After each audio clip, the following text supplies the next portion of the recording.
Irmãos em Cristo, a paz do Senhor a todos aqueles também que têm me assistido, a todas as pessoas que têm acompanhado essa série de vídeos que eu estou fazendo aqui a respeito deste tema, Deus odeia o pecador? Então, este é o último vídeo que eu estou fazendo a respeito dessa série, este aqui é o último vídeo, e dando continuidade também, né, à refutação com que eu levantei contra as palavras do pastor Anderson Silva, do Heber Campos, sempre esqueço o nome dele, Heber Campos, e do Paul Walsh, entre outros também, né, que tem pregado essa heresia, porque é uma heresia de fato, isso não é bíblico, embora eles revistam com uma filosofia, uma psicologia até mesmo, né, reveste, né, com um senso de sabedoria não tem nada em afirmar que Deus odeia o pecador, porque isso é antibíblico. Então vamos lá, eu estava no vídeo anterior refutando algumas palavras do pastor Anderson Silva sobre que ele afirmou em um certo vídeo que eu assisti. Esse vídeo tem aí na internet com o título Sim, Deus odeia o pecador. Esse é o título que ele colocou no vídeo, vocês podem achar aí na internet. Bom, uma das afirmações que eu não acabei de comentar no vídeo anterior era esta, em que ele fala assim: você é o que você faz, não existe divórcio entre aquilo que você é daquilo que você faz. Olha o que ele falou, você é o que você faz. Então, ele está querendo dizer que aquilo que nós fazemos expressa exatamente aquilo que nós somos por dentro. Nada a ver. Então, se for assim, se eu tomar como base esse pensamento, essa falácia do pastor Anderson Silva, então eu vou ter que acreditar que os hipócritas, eles não são hipócritas quando eles demonstram atitudes, já que nós somos aquilo que fazemos, quando eles demonstram atitudes de falso amor. Quando eles demonstram atitudes de, pastor Éder, mas é falso, mas estão demonstrando atitudes, estão fazendo. Então eu devo acreditar também que aquele traficante, né, a lei do contrário também é válida aqui, aquele traficante que vai lá e socorre uma pessoa lá do morro, onde ele mora, com um botijão de gás, com uma cesta básica, porque eles fazem isso. Eles fazem isso, nós temos conhecimento disso. Todos nós sabemos disso, que os traficantes eles cuidam das pessoas do morro ali, porque eles também fazem uso da casa daquelas pessoas quando necessário. Existe uma lei própria lá no meio do tráfico e no meio dos morros, né? Então, onde prevalece o tráfico. Então eu devo acreditar que se nós, como fala aqui, ó, nós somos, né? Você é o que você faz, nós somos o que nós fazemos. Então eu devo acreditar que o traficante é uma pessoa muito boa, excelente, uma pessoa caridosa até mesmo. Porque se nós somos o que nós fazemos, então eles são realmente caridosos. São caridosos, estão ali por engano, né? Matando, estuprando, fuzilando policiais, queimando vivo, né, seus opositores, etc, né? Afinal de contas, se nós olharmos o que eles fazem, estão fazendo coisas muito boas, levando cesta básica para algumas famílias, fazendo até justiça, né, com aqueles que fazem mal ali dentro da favela. Então vocês veem por aí que é uma falácia. Dei o exemplo também do pai de família que ao ver seus filhos passando fome devido a um desemprego prolongado, ele acaba roubando. Não estou justificando o roubo aqui, mas ele acaba roubando alguns alimentos do supermercado na sua aflição de espírito para que ele possa alimentar seus filhos. Bom, se nós somos o que nós fazemos, aquele pai realmente é um ladrão. Não é verdade? Mas não, irmãos, claro que não é um ladrão. Por isso que até no sistema judiciário humano, o juiz, ele pesa na balança as intenções da pessoa, por que ela agiu daquela forma. E nem sempre a forma como nós agimos retrata o que nós somos por dentro. Nem sempre.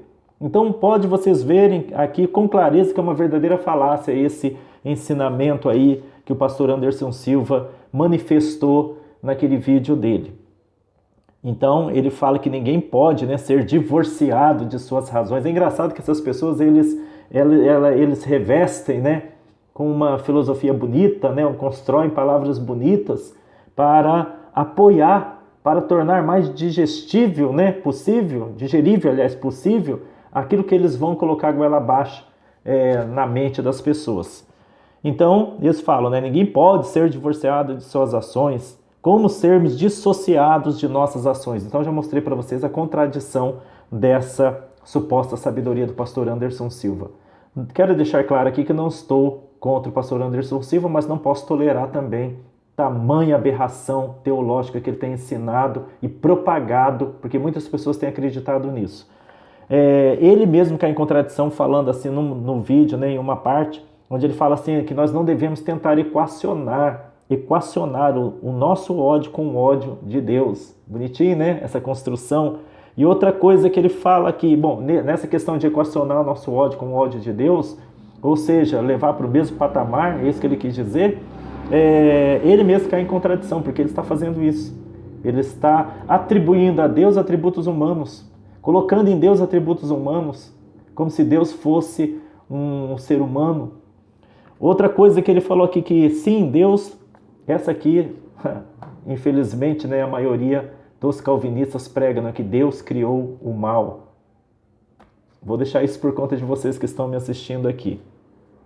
E a última frase que eu marquei dele aqui, ele fala assim, né, que Deus não tem perdão, prestem atenção, Deus não tem perdão para pastores safados.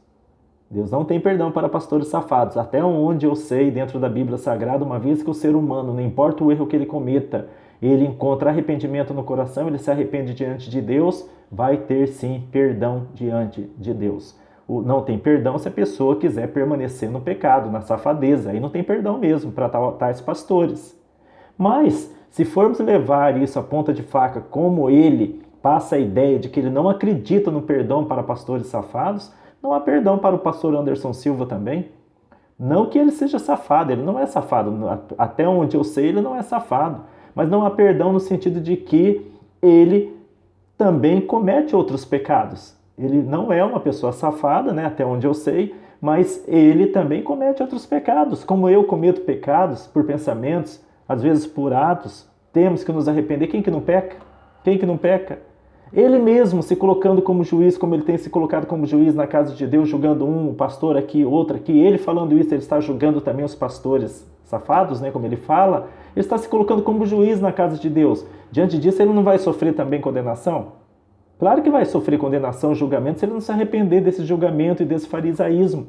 Vai sofrer julgamento.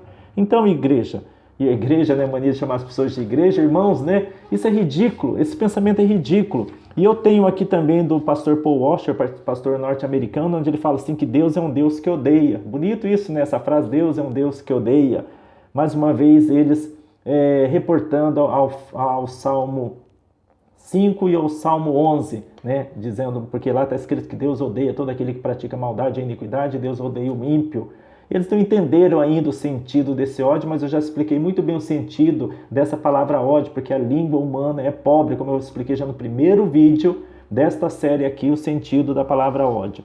E o Heber Campos, ele fala assim que não é possível Deus punir pecados sem punir pecadores. É verdade, ele vai julgar o pecador juntamente com o seu pecado. Só que o que eles estão confundindo é o seguinte, que eles estão, aliás, confundindo não, que eles esquecem é que sim, Deus vai punir sim o pecador e também tanto o pecador quanto o pecado, se não abandonarem o pecado, se não se arrependerem, como eu tenho dito.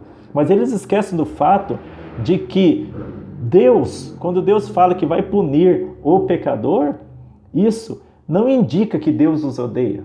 Indica que Deus precisa, necessita, é necessário, no caso aqui, executar a justiça, fazer a justiça. Assim como um pai, juiz, é obrigado a condenar o seu filho à cadeia ou à pena de morte, como no caso de alguns países estrangeiros aí onde há pena de morte, não indica que aquele pai vai fazer aquilo de bom grado. Muitas vezes vai bater o martelo ali, condenando seu próprio filho à pena de morte, por ele ser um juiz, obrigatoriamente ali, fazendo aquilo ali, com lágrimas nos olhos. Por quê? Porque é o filho dele. Será que Deus, ele ama menos do que um pai humano? Sendo assim, se for neste caso, dessa ideia como eles passam, então nós, seres humanos, amamos muito mais do que Deus ama o ser humano. Então vejo que não tem cabimento nenhum essas ideias que eles pregam. Não tem cabimento nenhum. E eu quero aqui terminar esse vídeo, que vai ser um pouco mais curto do que os outros, dizendo o seguinte, que Deus, ele é amor, sim, ele ama, sim, os pecadores. Aqui em 1 João capítulo 4, versículo 7 e 8, fala assim, amados, amemo-nos uns aos outros, porque a caridade é de Deus, ou seja, o amor é de Deus. E qualquer que ama é nascido de Deus e conhece a Deus. Aquele que não ama não conhece a Deus, porque Deus é caridade, ou Deus é amor. Como que Deus pode nos ensinar algo dessa natureza, sendo que Ele mesmo não é amor? É uma contradição o ensinamento dele. E eu quero terminar esse vídeo dizendo o seguinte, que o que esses pregadores estão confundindo é o seguinte: justiça com ódio, não tem nada a ver justiça com ódio. Deus, o fato de Deus executar a justiça sobre o pecador, trazendo-lhe consequências, trazendo-lhe ali, permitindo consequências pesadas a respeito das suas atitudes e até aplicando uma sentença pesada sobre a vida de um pecador, não quer dizer que Deus os odeia. Se Deus, a Bíblia Sagrada está recheada de fatos aqui, mostrando que se Deus odiasse, Ele não lutaria para que o pecador se arrependesse. Ora, não é uma atitude de amor você procurar levar uma pessoa ao arrependimento? É porque você quer o bem daquela pessoa, você quer que aquela pessoa mude de rumo para que ela encontre o caminho da vida eterna. Isso para mim é um ato de grande amor. E na cegueira desses pregadores, não. Na cegueira desses pregadores, Deus, eu creio que até essa seja a visão deles, talvez eu esteja errado, mas é o que está dando a entender, é o que está aparecendo. Parece que Deus só ama os seus eleitos e ninguém mais, né? Isso é uma mentira, isso é uma heresia, isso é uma aberração gospel. Isso é uma falácia das mais cabeludas, das mais abomináveis que existe, porque Deus, a essência de Deus é amor. E repito, o fato de Deus praticar a justiça, ter que exercer a justiça, punindo o pecador, não indica em nada de que Deus odeia aquele pecador. Muito pelo contrário. Por ser um Deus justo, que ele tem que executar a sua justiça. Então não confunda pastor Anderson Silva, Heber Campos, Paul Washer e tantos outros que defendem essa ideia ridícula que vocês têm defendido de que Deus odeia o pecador. Não confundam justiça com ódio, porque não tem nada a ver. Amém? Fique com Deus, que Jesus abençoe vocês, a cada um de vocês. Eu espero ter ajudado, esclarecido bastante. É claro que nos vídeos não dá pra gente, né, tratar mais a fundo essa questão, porque tem muitas questões profundas a respeito desse tema, e os vídeos são curtos, não dá pra gente abranger, né, para eu abranger tudo que deve ser abrangido, como numa pregação na igreja, onde você tem 1 hora para explicar, 1 hora para esmiuçar o assunto. Fique com Deus, tá bom? Jesus abençoe, e não esqueça, Deus te ama, sendo você cristão ou não, pecador ou santo, Deus te ama. Ele não aprova seus pecados, Ele não aprova os meus pecados. Se insistirmos neles, vamos sofrer drásticas, severas, dolorosas consequências pelas nossas escolhas erradas. Mas isso não indica que Deus nos odeia. Deus nos ama. Fique com Deus.